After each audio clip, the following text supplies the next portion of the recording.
Hello नमस्कार। आप सभी का बहुत बहुत स्वागत है आपके अपने YouTube चैनल फिलो मैथ पीएम पर। बेटा जैसा कि आपको बोर्ड पर दिख रहा है, आज हम लोग आईएससी मैथ्स क्लास 12 का सिलेबस डिस्कस करने वाले हैं। किस तरीके से आपके सिलेबस मतलब किस किस चैप्टर्स का क्या क्या वेटेज है एग्जाम में और कौन कौन से चैप्टर्स आने वाले हैं। ठीक है, तो सबसे पहले देखो, जैसे कि आपने क्लास 11th में देखा ही है कि आपका जो पेपर होता है वो या जो आपका सिलेबस होता है वो दो पार्ट्स में डिवाइडेड होता है, section A section B. Option में रहता है सेक्शन बी, जिसको हम लोग बी और सी बोल देते हैं। तो ओवरऑल तीन सेक्शन हुआ, ए बी और सी। बी और सी में ऑप्शन होता है। आपको पता है कि आपका जो पेपर होगा वो 80 मार्क्स का होगा, जिसमें 65 प्लस 15 चलता है। 65 प्लस 15 नीचे दिख नहीं रहा होगा, शायद ऊपर लिख देता हूं। 80 मार्क्स को आपने दो पार्ट में ब्रेक किया, 65 प्लस 15। 65 में क्या है आपका, ये सेक्शन ए आता है जो कंपलसरी होता है, हर एक बच्चे को करना होता है, चाहे वो पीसीएम का हो, पीसीएमबी का हो, या फिर चाहे वो कॉमर्स का भी हो, तो उनको करना ही करना है। 15 मार्क्स का ये सेक्शन बी और सेक्शन सी में से कोई एक चूज करना होता है। आपको पता है 11th में आपने किया है। सेक्शन बी जनरली पीसीएम या पीसीएमबी वाले बच्चे लेते हैं, और सेक्शन सी जनरली कौन लेता है, कॉमर्स विद मैथ्स वाले बच्चे। तो सेक्शन ए में आते हैं बेटा। इसमें जो चैप्टर्स आपके होते हैं कौन कौन से हैं, रिलेशंस एंड फंक्शंस पहला चैप्टर होता है। पहले रिलेशंस बनते हैं, फिर फंक्शंस होते हैं। जनरल लाइफ में भी ऐसा ही होता है और यहाँ पर भी ऐसा ही होता है। हालांकि क्लास 11th में आपने रिलेशन फंक्शन पढ़ा है बेसिक, उसी का एक्सटेंडेड वर्जन आप बोल सकते हो।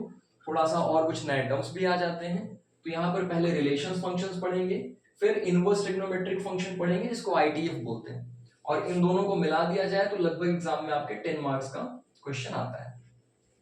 इसके बाद तीसरा मैट्रिसेस और चौथा डिटर्मिनेंट्स। मैट्रिसेस जो आपने क्लास 10th में पढ़ा है वैसा ही है स्टार्टिंग में, फिर कुछ नए टर्म्स आते हैं, यानी कि उसी को आप एक्सटेंड कर देते हो आगे चल के, थोड़ा सा लेवल अप करके। तो मैट्रिसेस और डिटर्मिनेंट्स को अगर हम लोग मिला दें तो अगेन 10 मार्क्स के क्वेश्चन आएंगे आपके। कॉन्टिन्यूटी और डिफरेंशिएबिलिटी, यहां से बेटा कैलकुलस शुरू होता है। कैलकुलस जिसका सबको इंतजार है। हाँ, बार बार मैं बोलता हूँ, बहुत इंटरेस्टिंग है कैलकुलस। सबसे अच्छा पार्ट मैथ्स का एक तरीके से आपके एकेडमिक लाइफ में होता है। तो इसमें आपका स्टार्ट कहां से हुआ, कैलकुलस, कॉन्टिन्यूटी एंड डिफरेंशिएबिलिटी। ये डिफरेंशिएबिलिटी याद करो बेटा, आपने लिमिट्स एंड डेरिवेटिव्स पढ़ा था क्लास 11th में। मैंने कहा था कि 11th में ही वो आपका एक तरीके से कैलकुलस स्टार्ट हुआ था। तो उसी को हम लोग यहाँ से जहां पे वहां खत्म किया था ना डिफरेंशिएशन, यहाँ पे डिफरेंशिएबिलिटी वहीं से शुरू कर रहे हैं। ठीक है, तो कॉन्टिन्यूटी, डिफरेंशिएबिलिटी, फिर एप्लीकेशन, फिर इंटीग्रल्स, और फिर डिफरेंशियल इक्वेशन। यानी पहले डिफरेंशिएशन सीखेंगे, फिर उसका एप्लीकेशन कैसे होगा, फिर इंटीग्रेशन सीखेंगे, फिर डिफरेंशियल इक्वेशन पे आते हैं। तो ये पूरा पूरा अगर हम लोग मिला दें तो ये 32 मार्क्स के अराउंड एग्जाम में क्वेश्चन देखने को मिलेंगे। प्रोबेबिलिटी इकलौता चैप्टर अपने आप में 13 मार्क्स का लेके आता है। ये प्रोबेबिलिटी ना क्लास 10th में याद करो, एकदम सीधा साधा, जैसे किसी का स्टैचू बना दो ना, वैसा प्रोबेबिलिटी क्लास 10th में मिलता है। और 12th में आना मजेदार मिलेगा। मजेदार मतलब हाँ, क्वेश्चन का लेवल ऐसा होगा कि पढ़ के मजा आए, करने में दिमाग लगेगा। ठीक है, फिर सेक्शन बी में आते हैं। अब आप ये जोड़ लो, 10 10 20, फिर ये 32 और 13, तो आपका टोटल हो गया 65 मार्क्स। ठीक है, सेक्शन बी में 15 मार्क्स है, तो 15 मार्क्स आपके 5 6 और 4 के बेसिस पर डिवाइड होते हैं। माने 5 मार्क्स का वेक्टर, 6 मार्क्स का 3D और 4 मार्क्स का application of integrals.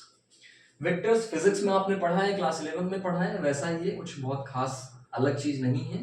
Basics clear रहेंगे तो बहुत आसानी से हो जाता है। 3D geometry again class 11 maths में आपने पढ़ा था, इंट्रोडक्शन टू 3D ज्योमेट्री, उसी का एक्सटेंडेड फॉर्म है, उसी को डिटेल में बताया जाता है। और एप्लीकेशन ऑफ इंटीग्रल्स, ये जो इंटीग्रेशन आप पढ़ते हैं ना, इसी का एप्लीकेशन यहाँ पर हम लोग सीखते हैं।